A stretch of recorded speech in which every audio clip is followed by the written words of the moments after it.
بسم اللہ الرحمن الرحیم۔ السلام علیکم۔ اردو کہانی سینٹر میں خوش آمدید۔ آج کے اس ویڈیو میں آپ کو ایک معصوم لڑکی کے اوپر بیتی دکھ بھری سچی کہانی سنانے چاہ رہی ہوں، لیکن کہانی سنانے سے پہلے نئے آنے والوں سے گزارش ہے کہ اردو کہانی سینٹر کو سبسکرائب کیجیے اور ہماری ویڈیو سب سے پہلے دیکھنے کے لیے بیل آئیکن کو کلک کیجیے۔ چلیے شروع کرتے ہیں کہانی۔ میرے ماں باپ بچپن میں ہی فوت ہو گئے تھے۔ مجھے نانی نے پالا تھا۔ انہوں نے ہر رشتے کا پیار دیا تھا۔ گھر میں اور بھی لوگ تھے جن میں ماموں اور ان کی بیوی شامل تھے۔ نانی کے علاوہ گھر میں سب کا رویہ مجھ سے عجیب سا تھا۔ نوشابہ ممانی کو نہ جانے مجھ سے کیا بیر تھا۔ ان کی آنکھوں میں ہمیشہ اپنے لیے نفرت ہی دیکھی تھی۔ وہ کبھی بھی مجھ سے سیدھے منہ بات نہیں کرتی تھیں۔ اقبال ماموں اور طلال ماموں کا رویہ بھی مختلف نہیں تھا۔ وہ مجھ سے کھچے کھچے رہتے۔ البتہ نرگس ممانی میرا بہت خیال رکھتی تھیں۔ نانی کے بعد گھر میں مجھے وہی اچھی لگتی تھیں۔ ماموں کی بیٹیوں سے بھی میری نہیں بنتی تھی۔ طلال ماموں کا ایک بیٹا بھی تھا، مگر وہ مطلب سے بات کرتا، یعنی پڑھائی وغیرہ میں مجھ سے ہیلپ لینا ہوتی تو لے لیتا، ورنہ بیگانوں کی طرح رہتا۔ البتہ ماموں کی بیٹی سہرش کی اچھی عادت تھی۔ وہ اکثر میرے کمرے میں آ کر مجھ سے باتیں کرتی، مگر نوشابہ ممانی کو یہ ہضم نہ ہوتا اور وہ اسے ٹوکتی تھیں کہ سہیل کے کمرے میں مت جایا کرو۔ گزرتے وقت کے ساتھ میں اور سہرش دل ہی دل میں ایک دوسرے کو پسند کرنے لگے۔ یہ بات نانی اماں نے بھی نوٹ کی۔ میرے والدین کی کوئی نشانی نہیں تھی، نہ ان کی کوئی تصویر تھی، نہ کوئی کپڑے تھے۔ کبھی کبھی دل میں یہ خواہش شدت سے جاگتی کہ کاش میرے امی ابو کی کوئی چیز ہوتی جسے میں ان کی نشانی کے طور پر اپنے پاس رکھ لیتا۔ ایک دن میں نے نانی اماں سے پوچھا، کیا میرے اماں ابا کی آپ کے پاس کوئی نشانی نہیں ہے جس سے میرے امی ابو کی خوشبو آئے یا میرے دل کی تشنگی کم ہو؟ جواب میں وہ کہتی، اس وقت تصویر وغیرہ کا رواج بھی نہیں تھا، کپڑے اور دوسرا سامان غریبوں کو دے دیا، تمہاری امی کی کتابیں ادھر ادھر ہو گئیں۔ ان کی باتوں سے میرے دل کو تسلی نہ ہوتی۔ مجھے لگتا وہ مجھ سے کچھ چھپا رہی ہیں۔ انہوں نے ہمیشہ میرا خیال رکھا، میری ہر جائز خواہش کو پورا کیا، مجھے اچھی تعلیم دلوائی، پھر ماموں کی ٹیکسٹائل مل میں اچھے عہدے پر رکھوا دیا۔ نوشابہ ممانی اور طلال ماموں کی سخت مخالفت کے باوجود اقبال ماموں نے نانی کے کہنے پر نہ چاہتے ہوئے بھی مجھے جاب پر رکھ لیا۔ تاہم میں نے بڑی محنت سے تھوڑے دنوں میں اپنی تقرری کو جائز ثابت کر دیا۔ ماموں میرے کام سے مطمئن تھے۔ اس روز میں خوشی خوشی گھر پہنچا۔ سب سے پہلے نانی کے کمرے میں جانے لگا کہ دروازے پر مجھے نانی اماں نوشابہ ممانی کی باتیں کرنے کی آواز سنائی دی۔ میں دروازے پر رک گیا۔ نوشابہ ممانی سخت لہجے میں کہہ رہی تھیں، نہیں امی، میں اس کمزاد کو اپنی بیٹی نہیں دے سکتی، جس کی نہ ذات کا پتہ نہ پھر خاندان کا۔ ہم لوگ تو خاندان دیکھ کر بیٹی دیتے ہیں۔ نانی نے جواباً کہا، دیکھو بیٹی، وہ تمہارے سامنے پلہ بڑھا ہے، اس نے کبھی کوئی ایسی حرکت نہیں کی۔ لیکن ممانی اس بات کو ماننے پر تیار نہیں تھیں، جبکہ چند لمحوں کی اس گفتگو سے میں جان گیا تھا کہ یہ لوگ مجھ سے نفرت کیوں کرتے ہیں، مگر پھر بھی ذہن میں بہت سے سوالات گلبلانے لگے جس کے بارے میں جواب نہیں تھے۔ میں اپنے کمرے میں آ کر بیڈ پر ڈھیس آ گیا۔ میری آنکھوں سے آنسوؤں کی جھری لگ گئی۔ کافی دیر رونے کے بعد میرے دل کو سکون نہیں ملا۔ نوشابہ ممانی کے الفاظ میرے دماغ پر ہتھوڑے کی طرح لگ رہے تھے۔ شام کو دروازہ بجنے لگا۔ یہ نانی اماں کی آواز تھی۔ نہ چاہتے ہوئے بھی دروازہ کھول دیا۔ ان کے جھریوں بھرے چہرے پر فکر کے آثار نمایاں تھے۔ مجھ سے پوچھنے لگیں کہ تمہیں کسی نے کچھ کہا ہے؟ اتنے پریشان کیوں ہو؟ میں نے نانی سے نظریں چراتا ہوا پلٹ کر بیڈ پر بیٹھ گیا۔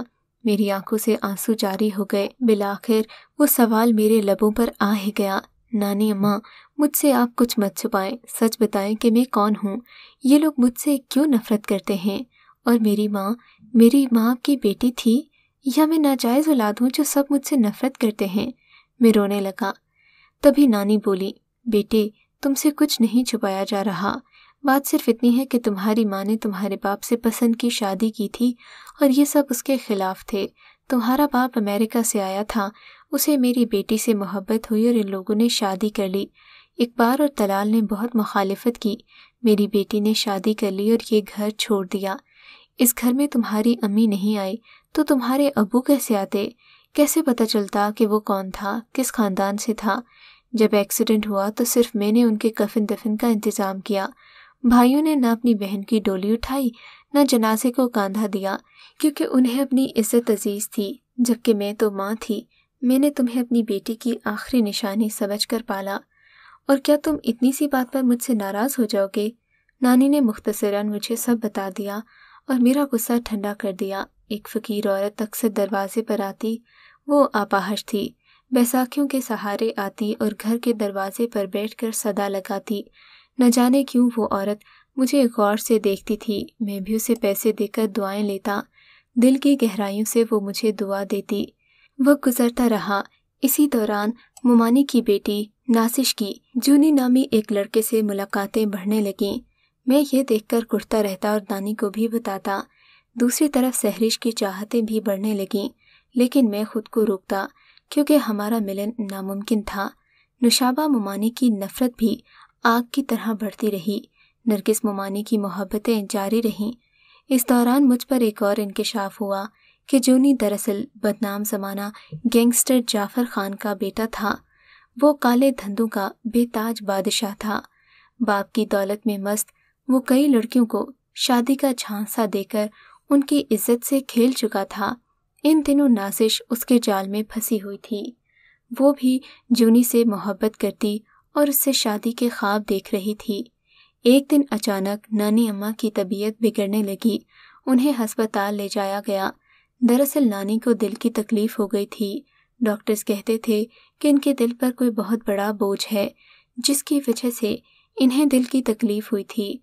नानी की हालत दिन ब दिन बद से बदतर होती जा रही थी। एक दिन इन्होंने मुझे अपने कमरे में बुलाया और जो कुछ कहा उसे सुनकर मेरे सर पर जैसे पहाड़ टूट पड़े। जबकि मैं नानी के कमरे में गया तो उनकी आंखें नकाहत की वजह से बंद थीं। मेरी आमद के एहसास पर इन्होंने मुझे पुकारा। फिर कहने लगी, बेटा, मैं तुम्हें वो बात बताने लगी हूँ कि काश ना बताती, मगर अच्छा है, अब क्या करूँ? मैंने किसी न किसी को तो बताना ही है। मेरे मरने के बाद ये बात तुम्हें किसी और से पता चले तब तुम्हें बहुत दुख होगा और मुझसे शिकायत भी। शायद ये बात बताकर मेरे दिल का बोझ कुछ हल्का हो जाए। बेटा, मैं जो कुछ तुमसे कहती रही हूँ उस पर मेरा दिल मुझे मलामत करता रहा है, मगर आज मैं तुमसे सच कहूँगी ताकि मैं सुकून से मर सकूँ। नानी का लहजा गम से भरा हुआ था। कौन सा झूठ नानी? मैंने उलझन से पूछा। मेरा दिल बैठने लगा। सुहेल, मेरी बात सुकून से सुनो। ना ही मैं तुम्हारी नानी हूँ, ना तुम मेरे नवासे हो। ये तुम्हारे मामू और मुमानियाँ हैं। ना कोई मेरी बेटी थी, ना तुम्हारे माँ बाप ने पसंद की शादी की, ना उनका एक्सीडेंट हुआ। ये सब झूठ था। सच ये है कि मुझे तुम घर के करीब कूड़े में पड़े मिले थे। मैं तुम्हें उठा लाई थी ताकि नुशाबा तुम्हें पाले, मगर नुशाबा ने यह कहकर इनकार कर दिया कि वो नाजायज़ बच्चा नहीं पालेगी। फिर मैं तुम्हें पालने लगी। सब रिश्तेदारों में ये बात फैला दी कि तुम मेरी मरहुमा बेटी की औलाद हो। नानी ने सब कुछ बताकर अपने दिल का बोझ हल्का कर लिया, मगर मेरी दुनिया अंधेर हो गई। ये बात कितनी असियतनाक थी कि मैं किसी की नाजायज़ औलाद था। ना मेरे बाप का पता था, ना मेरी माँ की खबर। काश ये सब कुछ सुनने से पहले मुझे मौत आ जाती। ताहम मैं कुछ नहीं कह सका। खामोशी से नानी को तकता रहा। फिर नानी गोया हुई। सुहेल, तुम मेरे बाद यकीनन ये घर छोड़ दोगे या ये लोग तुम्हें निकाल देंगे, मगर यहाँ से निकलने से पहले दो काम ज़रूर करना। एक, नासिश की जान उस जोनी से छुड़ाना, कहीं ये लड़की हमारे ख़ानदान की इज़्ज़त खाक में ना मिला दे। दूसरे, तुम अपनी ज़िंदगी से मायूस मत होना। ज़िंदगी अल्लाह की दी हुई नियामत है, इसकी हिफाजत करना। तुम्हारी माँ की ज़रूर कोई मजबूरी होगी जो तुम्हें कूड़े में रख कर चली गई, वरना कोई माँ अपनी औलाद को यूं बेआसरा नहीं छोड़ती। नानी सब बताकर खामोश हो गई। मैं उनके बोलने का मुंतज़िर रहा, मगर वो हमेशा के लिए खामोश हो गई। मैं नानी नानी पुकारता रहा, रोता रहा, मगर वो चली गई थी। नानी की मैयत में बहुत से लोग आए, उनमें वो अपाहज भिखारी औरत भी शामिल थी। उसका आना मेरी समझ में नहीं आया। न जाने क्यों वो मुझे गौर से देखती और मैं उसकी नज़रों का मफ़हूम समझने से कासिर था। नानी के गुजर जाने के 15-20 दिन बाद एक रोज़ मैंने नाजिश को समझाने की कोशिश की और वो कोशिश मुझे महंगी पड़ी। मेरी बात पर वो हत्थे से उखड़ गई, मेरा गिरेबान पकड़कर बुरी तरह चिल्लाने लगी। उसकी आवाज़ सुनकर सारे घर वाले उस कमरे में आ गए। नाजिश ने सबके सामने मुझ पर दस्तराजी का इल्ज़ाम लगा दिया। मैं हक्का बक्का खड़ा रह गया। और फिर क्या था, घर वालों ने मुझे अपने घर से भी निकाल दिया। मैं भी इनकी हकीकत जानता था, सो हमेशा के लिए अपना घर छोड़ दिया। घर के साथ ऑफिस भी छोड़ा और अपने दोस्त के खाली फ्लैट में रहने लगा। मेरे दोस्त की टैक्सियाँ चलती थीं, उसने एक मुझे भी दे दी, जिससे मैं अपनी गुज़र औक़ात करने लगा। कुछ बचत भी हो जाती और ख़र्चा भी निकल जाता। एक रोज़ फुटपाथ पर वही भिखारी औरत मुझे मिली। मैं जूते पॉलिश करने वाले के पास खड़ा था कि वो मुझे फुटपाथ पर नज़र आ गई। मैंने पॉलिश वाले से पूछा, भाई ये औरत कौन है? शक्ल से भिखारिन नहीं लगती। वो बोला, ये अक्सर यहीं बैठी रहती है, कोई नहीं जानता कहाँ से आती है और कहाँ जाती है, किसी से कुछ नहीं मांगती। मैं सीधा उसके पास गया, सलाम करके 100 का नोट उसकी तरफ बढ़ाया। उसका चेहरा खिल गया, यूँ लगता था मुझे देखते ही उसका गम दूर हो गया। अब मैं हफ्ते में 2-3 बार उसे खाना खिला देता, वो मुझे खुश होकर दुआएं देती। लेकिन न जाने क्यों उससे खास किस्म की उनसियत पैदा हो गई थी। एक रोज़ सवारी को लेकर शहर से बाहर जाना पड़ा। सवारी उतारकर मैं सड़क किनारे दरख्त के नीचे गाड़ी खड़ी करके गाड़ी पर कपड़ा मारने लगा। ये दोपहर का वक्त था, आसपास लोग कम ही थे। यकायक मेरी नज़र एक लड़की पर पड़ी जो दौड़ती हुई मेरे पास आ रही थी। लड़की कहने लगी, खुदा के लिए मुझे बचाओ, टैक्सी स्टार्ट करो और मुझे यहाँ से ले जाओ। मैंने देखा वाकई 3 आदमी डंडे उठाए हमारी तरफ आ रहे थे। मैंने कहा, तुम सच बताओगी तो मैं तुम्हारी मदद करूँगा। बोली, इनमें से एक मेरा अब्बू है, 2 भाई हैं, मैं किसी के नाजायज़ बच्चे की माँ बनने वाली हूँ। लड़की ने सच बोल दिया, हालांकि मुझे इसकी तवक्के नहीं थी। बोली, मैंने जॉनी नामी लड़के की झूठी मोहब्बत में फंसकर अपनी इज्जत गंवा दी। अब उसका गुनाह मेरे पेट में पल रहा है। उसने मुझसे मुंह फेर लिया है। मेरे माँ बाप और भाइयों को पता लग गया है, ये मुझे जिंदा नहीं छोड़ेंगे। लड़की रोने लगी। वो तीनों हमारे करीब पहुंच गए। उसी वक्त मुझे नानी की बात याद आ गई कि नासिश को जॉनी से बचाना है। मैं उसे तो नहीं बचा सका, मगर इस लड़की को बचाने का फैसला कर लिया। फिर मैं चट्टान की तरह लड़की के सामने खड़ा हो गया। इन तीनों में से बड़ी उम्र का आदमी धड़ा, टैक्सी वाले सामने से हट जा, हम इसे जिंदा नहीं छोड़ेंगे। उनकी आंखों में खून उतरा हुआ था। लड़की मेरे पीछे खड़ी सिसक रही थी।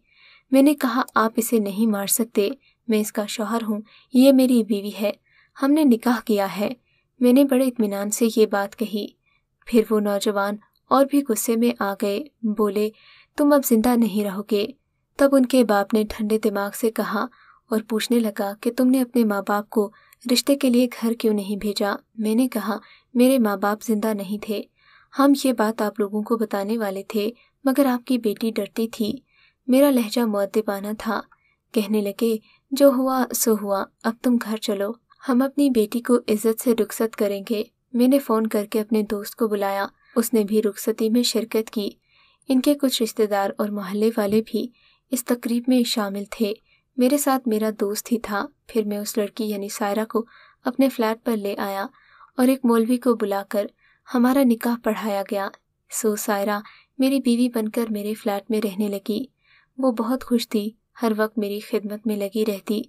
वो अपने बच्चे को ज़ाया करवाना चाहती थी, मगर मैं इस गुनाह के लिए तैयार नहीं था। मैंने सायरा से साफ कह दिया कि मैं इस बच्चे को अपना नाम और अपनी शिनाख्त दूंगा।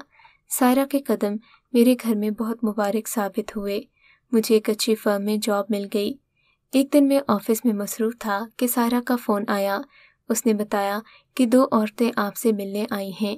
मैं जल्दी से घर आया तो कमरे में दाखिल होते ही अपनी जगह पर ठिठक कर रह गया। मेरे सामने वही मक्कार और मगरूर नुशाबा मुमानी और नाजिश खड़ी थीं। दोनों के चेहरों पर मायूसी और दुनिया भर का गम फैला हुआ था। मुमानी मेरे गले लग गईं। बोली, तुम अपने मामू की इज्जत बचा लो, वरना वो मर जाएंगे।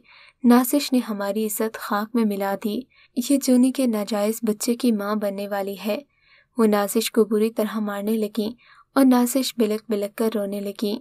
मुमानी कहने लगी, बेटा तुम इसे अपने मामू की खातिर अपना लो, बाद में भले छोड़ देना।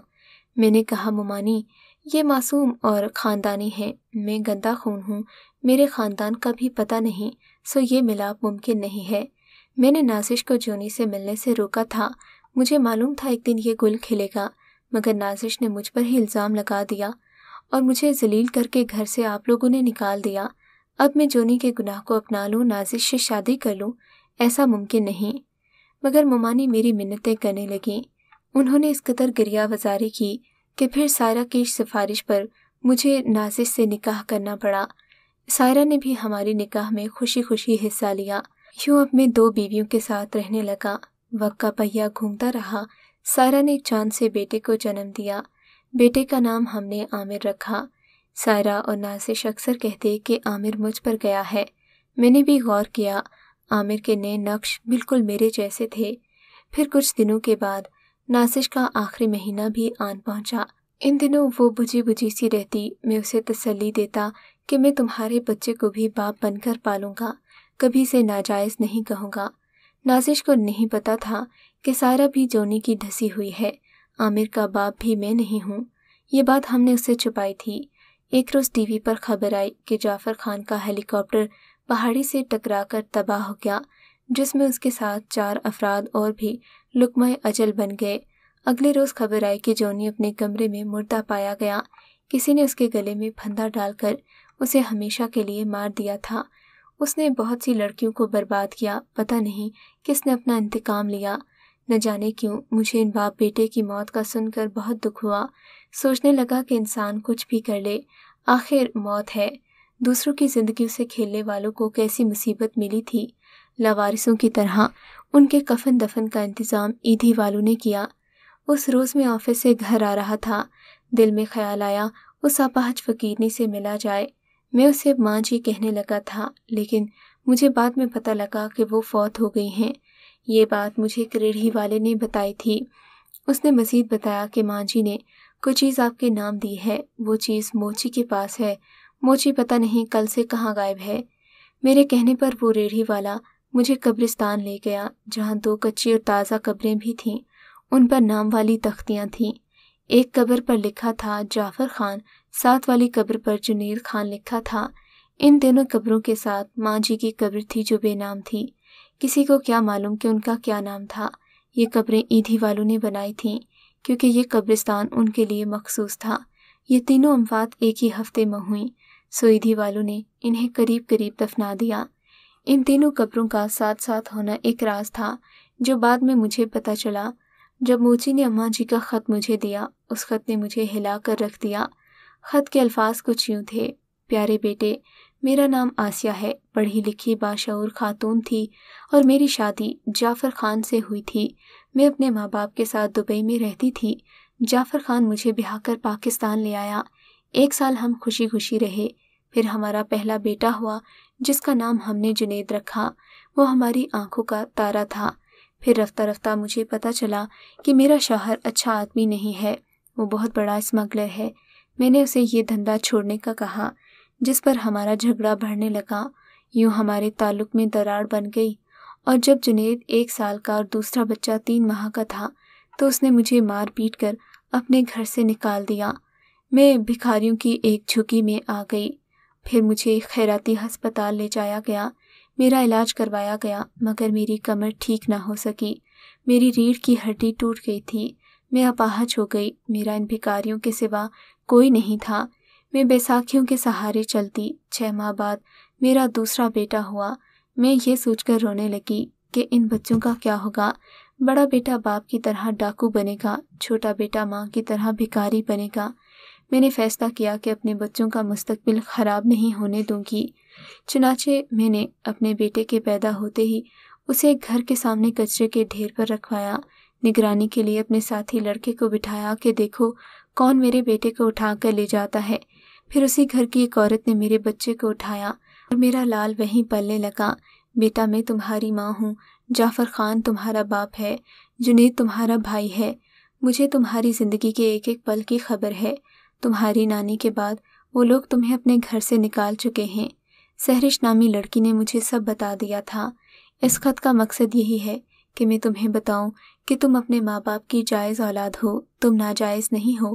یہ سب میں نے تمہاری بہتری کے لیے کیا، صرف اور صرف تمہاری ماں۔ خط پڑھ کر میں کافی دیر تک روتا رہا، تقدیر کے اس کھیل پر حیران ہوتا رہا کہ وہ مجرم اسمگلر جعفر خان میرا باپ تھا، جونی جس سے میں نفرت کرتا تھا میرا بھائی تھا، اور اپاہج عورت میری ماں تھی۔ میں نے اس کی کوکھ سے جنم لیا مگر اس کی خدمت نہیں کر سکا۔ اتنے میں انہی خیالوں میں گم تھا کہ میرا سیل فون بج اٹھا۔ کسی نے مجھے بتایا تھا کہ آپ کا بیٹا پیدا ہوا ہے۔ ناسش 2 دن پہلے اپنے ماں باپ کے گھر گئی تھی، وہیں اسے درد اٹھا، وہ لوگ اسے ہسپتال لے گئے اور اس نے ایک بیٹے کو جنم دیا۔ میں ہسپتال پہنچا، وہ بیڈ پر لیٹی ہوئی تھی، اس کے پہلو میں ایک پیارا سا بچہ آنکھیں موندے لیٹا تھا، وہ بالکل میرے جیسا تھا۔ میں نے اپنے بچے کا نام عاصم رکھا۔ سب کہتے ہیں میرے دونوں بیٹے مجھ پر گئے ہیں، میں دل ہی دل میں خوش ہوتا ہوں کہ کیوں نہ جاتے، آخر میرے بھائی کے بچے ہیں، ناجائز ہی صحیح، خون تو میرا ہے۔ نازش اور سائرہ دونوں بہنوں کی طرح مل جل کر رہتی ہیں، میرا اور بچوں کا بہت خیال رکھتی ہیں، جبکہ میں اپنے رب کا شکر ادا کرتا ہوں کہ اس نے مجھے ہر نعمت سے نوازا ہے۔ اگر آپ کو یہ کہانی اچھی لگی ہے تو اس ویڈیو کو لائک کیجیے اور اس طرح کی مزید ویڈیوز دیکھنے کے لیے ہمارے چینل کو سبسکرائب کیجیے۔